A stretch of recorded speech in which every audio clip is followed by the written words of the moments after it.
Ese ashimwe ni njyewe Apostle ukuri nkunda nkaba nzongeye kuzana message y'umuntu ku giti cye ufite ubuhamya bw'ukuntu umupasiteri yamuriye amafaranga yari umukristu afite njyewe naramubwirije andukari mu bantu namubwirije ajya kubatizwa Imana iramugirira neza arabatizwa n'iki noneho nyuma ambwira ko yabaye mu Isilamu nibaza ikintu cyatumye ava mu gakiza akajya mu Isilamu kandi yaratangiye gusenga yarabatijwe byose nyuma ambwira ukuntu umupasiteri yamwibye kashi aho yasengeraga amwiba amafaranga bituma uwo mukristu abona ko abakristu turi indyarya tubeshya abivamo yigira mu Bayisilamu kuko bamuhaye urukundo kandi si ugusebya abakristu ahubwo izi ni message zigomba kutubyutsa tukabona ko hari ikibazo kandi mwe bapasiteri b'abajura b'indyarya mubeshya abantu muzabyishyura dore hari benshi bari kuva mu gakiza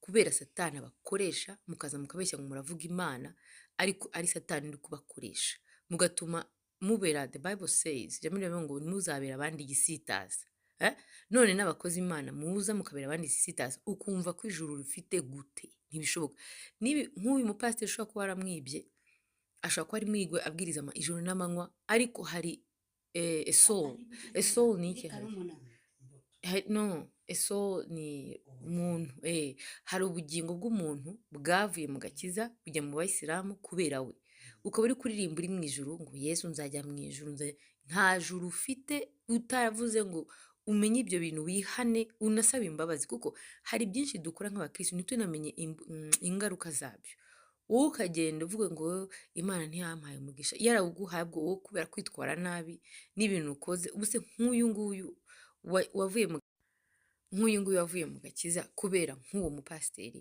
aho ari uwo mupasiteri ngo ari gusenga ari kugira gute ubwo umva rero twisuzume bagenzi hari ibintu dukora bikagira ingaruka zikadukurikirana wowe ukagira ngo uri kujya mu ijuru kumbe hari ikintu wakoze kikwanditseho uribaza nk'akabaro k'uyu muntu akava ukaba uri umupasiteri wabaye igisitaza ku bandi tuve no kuba pasiteri noneho n'abakristo basanzwe imyitwarire yacu niyo izatujyana mu ijuru cyangwa itugumishe hano ibi ntabwo ari imikino Imana ivuga ngo umusore ngo nzavuga ngo Lord mana mvuge ngo mugende mwankozi z'ibibi mwese nigeze mbamenya nuko biri muzakomeza mukora imirimo y'Imana dukomeze tuvuge induru mu masengesho turire whatever ariko turi inkozi z'ibibi nta juru tuzabona nushake twisuzume tujye kure turete ibintu ndimo ni ibiki urebe kuntu umeze wisuzume ariko ibi ni ibintu satani abushyemo abantu benshi ababwira ko muri kugana mu ijuru kandi ijuru mutarifite ni gute wambwira ngo umupasiteri wabereye ikigusha ku mukristo ayoboye akamwiba amafaranga yarangiza umukristo akajya kuba umuyisilamu wambwira ngo ijuru arifite ushobora kuba ndi kuvuga umupasiteri ariko turebe natwe twisuzume ni ibiki dukora ni ibiki twakoze byakomerekeje abandi bigatukisha izina ry'Imana kugira aho abantu bava mu gakiza kubera wowe ngo hagowe nguri bigisitaza ku bandi ijambo ry'Imana ngo ntago tuzabura gukomeretswa ngo ariko hagowe ukomeretsa abandi icyo kintu kirakomeye ntabwo wowe wabuze umuntu kukubabaza umuntu ashatse kugira neza ashatse gukomeretsa aragukomeretsa ibyo nta controle tubifiteho ariko ufite controle yawe wowe ni wowe ukomeretsa cyangwa ni wowe uhesha abantu umugisha ngo ariko ngo gukomereka ngo ntabwo tuzabibuzwa bizatubaho ngo ariko hagowe reka mubaze narinze kwerekana visage yiwe kugira ngo juste prive yiwe ariko reka mubaze uko byagenze aragenda ansubiza Yesu ashimwe umva avuze ahimbazwe bivuga yuko yarazi Yesu amen none ko mperuka ndashaka kwegera kugira ngo ijwi ryawe risohoke neza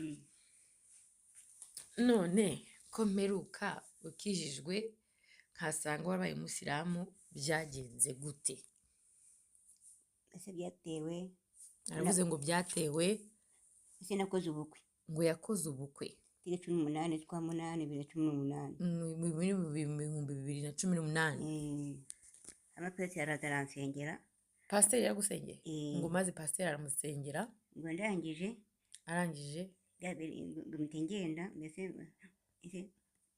ubukwe buraba maze ubukwe buraba. amafaranga yanjye arayajyana. Mumbabarire guseka birababaje ariko wagira ngo hari ikibabaje gisekwa ibibi bisekwa nk'ibyiza. Barimo barankosora hano. Umva narumiwe. Umupasiteri se amafaranga yatwaye ate? mbese twabanje gusezerana, Mwarasezerana ngo babanje gusezerana?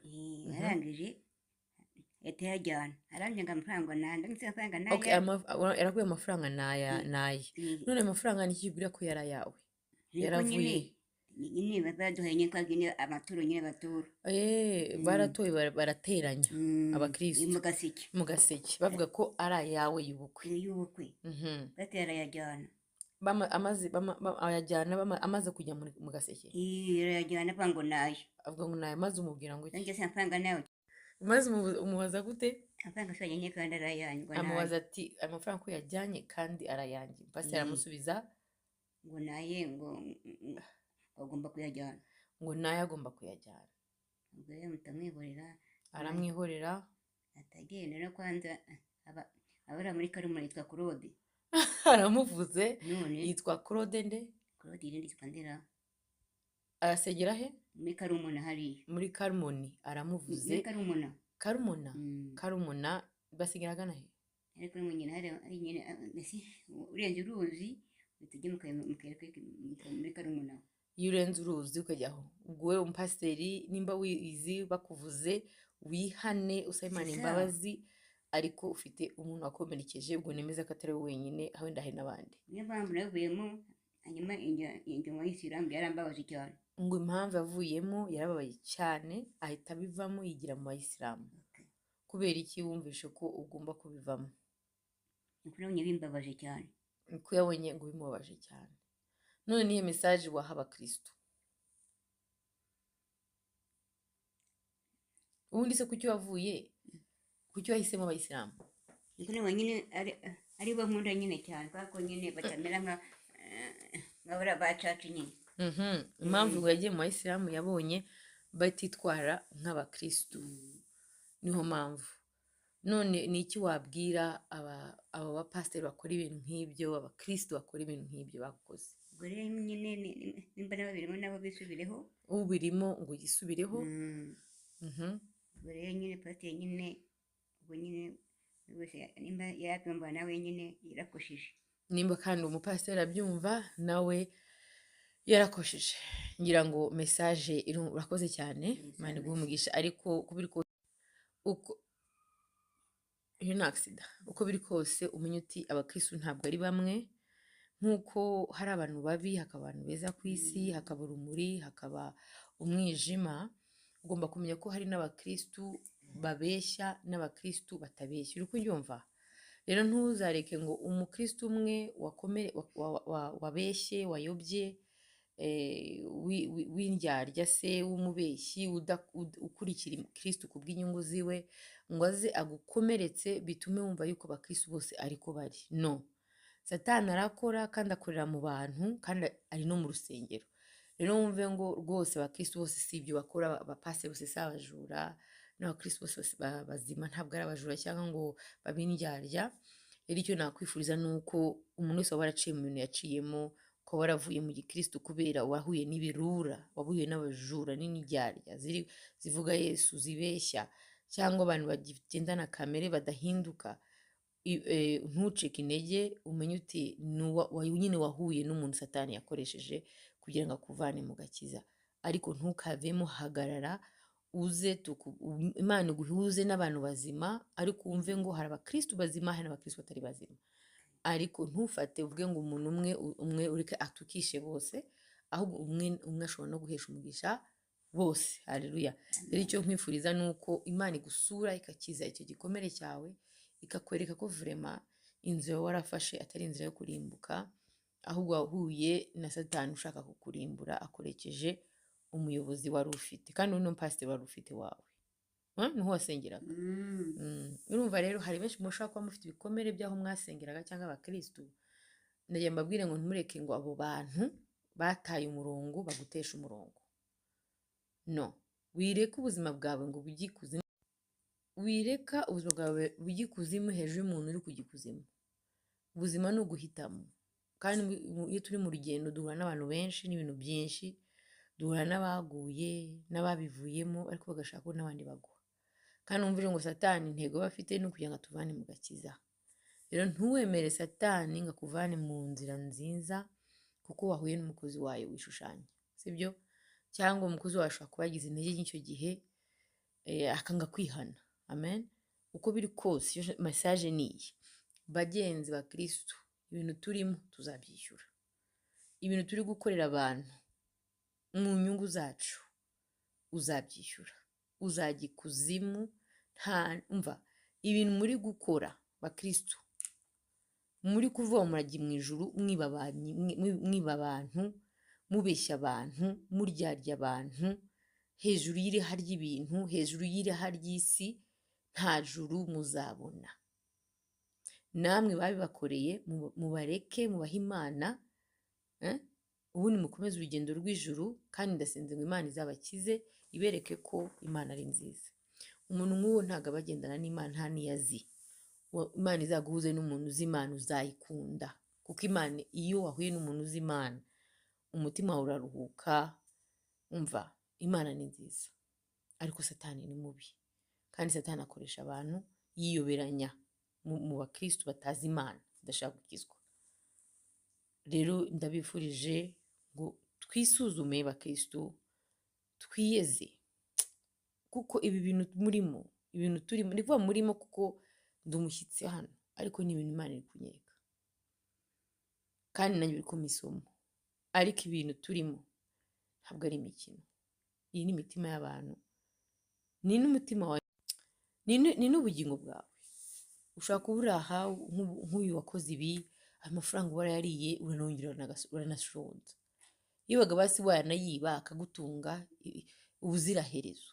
Ubuzi kwiba ikintu kiguha pleasure, kigushimisha iminota, isegonda, amasaha, ariko kigakurimbura iherezo. Ubuzima bwawe bwose. Umva nk'aho ibyo bihumbi yamutwaye, ahibwa yaragikizwa, na Imana yamukohereje, aho kugira ngo umufate neza uramwibye. Bangahe Imana ibohereza bakristo mukabaryarya, mukabafata nabi, kandi ugakomeza urugendo ngo undi mu rugendo rujya mu ijuru, ibikorwa mwakataje, ariko muri guta amaraso y'abandi hasi. Ngo mu biganza byacu, ngo amaraso y'abantu, Imana izatoza amaraso y'abantu mu biganza byacu. Urebe ibyo biganza uvuga uti ni bangahe barimo, ninde nabeshye, ninde nakomerekeje, ninde naryerye. Noneho kuryarya abakristo bava muri diaspora n'ibindi bintu, nabyo nzabivuga ejo. Mukaryarya abantu diaspora, mwabagize nk'aho ari marayika Yesu yohereje gukiza isi ye, I don't know. Aba diaspora nabyo nzabivuga ejo. Ni igihe cyo kubohoka, mukamenya Imana donc iri kubavuga, iri kuberekana. Haleluya. Kandi ikoresha uwishaka. Amen. Nababwiye munyihanganire. Abakizwa mukizwe, abarurira mu rurere, abarimbuka murimbuke.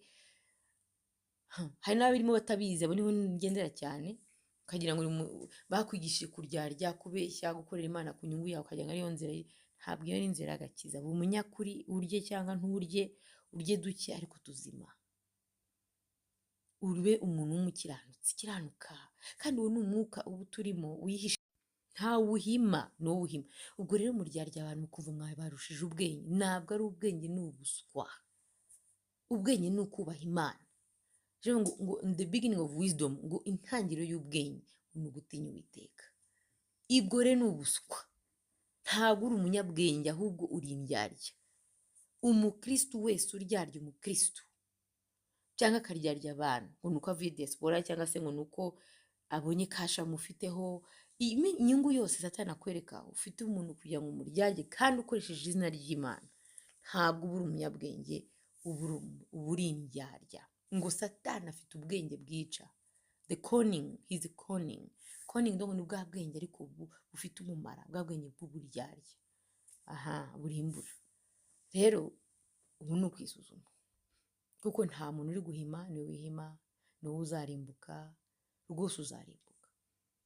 Nushake wihane wisuzume uvuga uti ndemera mburare ariko nkiranutse, aho kuzuza isafuriya wibye wabeshye waryarye ukayiryana n'umuvumo, ejo ukayivanamo undi muvumo, nta kintu kizima, warangiza ngo Yesu ndi kujya mu ijuru. Ujya hehe? Ntabwo indyarya zizajya mu ijuru, abesikuru bo mu rusengero ntabwo bazajya mu ijuru, hazajya abakiranutse. Yesu yaravuze ngo kuri wa munsi muzavuga ngo Yesu Yesu Yesu, ngavuge ngo sinigeze mbamenya mwa nkozi z'ibibi mwe. Inkozi z'ibibi naba rero turi kuvuga, naba Imana iri kunyereka, nawe uyu mukozi w'Imana yavuze, kubera ahuye n'umukozi w'ibibi amukora ibibi, atuma Satani amujyana ahandi kandi Imana yaramuzanye. Nawe nibikora ibyo, ushaka utarebye umuntu amafaranga, waramubeshye ngo akugurize, wenda akumubwiza ukuri. Hari uburyarya bwinshi mu rusengero kandi byose bivuye mu iraha, byose bivuye mu iraha. Ndabizi ubuzima ntibworoshye, ariko umenye ko murimo murageragezwa. Mu buryo ubuzima butoroshye niho umenya ukuri k'umuntu. None se isahani yuzuye waba ungerageza gute? Muri mu bigeragezo, turi mu bihe by'ibigeragezo, Imana izatugerageza. Hari abigerageza mu nzara, hari abizagerageza mu kurwara, hari abizagerageza ukareba uko witwara. Yagerageje Yobu atsinda igitego, kandi mwabonye icyo Imana yamukoreye. Wowe wese ubwo izagukorera iki? Ndabyumva ushaka kugira intege nke, ihane rero, kandi ujye gushaka abo wakomerekeje nawe wabeshye, kuko nimwicaye agutekereza gutya gutekereza. Iryo juru uvuga mu ijuru sinzi iryo ari ryo, nzi ko atari irya Yesu. Haleluya. Yesu abaha umugisha. Yari Apostle Ukuri Nkunda. Again, munyihanganire, uku ni igihe cyo kuvuga ukuri. Abakizwa bakizwe, abagwa bagwe, abanga bange, n'abatari bamenye uyu munsi bamenye, nabo nakomerekeje mwihangane. Ukuri ni ukuri, tugomba kuvugwa.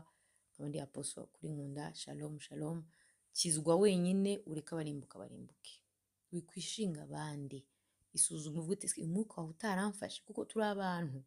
Satani aratwataka amanywa nijoro, ugasanga wabuze umuceri, wabuze iki, bibaye ngombwa kujya kwesikuruka abantu kugira ngo ubeho, kandi turi abakristo. Mukagurisha impano, mugahanura n'ubuhanuzi ejo nzabukoraho. Haleluya. Hari benshi mufite amasezerano Imana itanavuze, mukavuga ngo Imana ntiyakoze, kandi ntayo yavuze. Babahanuriye amarangamutima, babahanura ibyo mushaka kumva, nawe ugawumva amajwi agendana n'amarangamutima yawe, ukavuga ngo Imana yaravuze, ngo yarambwiye ngo kuko itabyuzuza. Ntiyuzuye iki itavuze? Yuzuye iki itavuze? Sinjya kure. God bless you. Bwari message y'umunsi itambutse.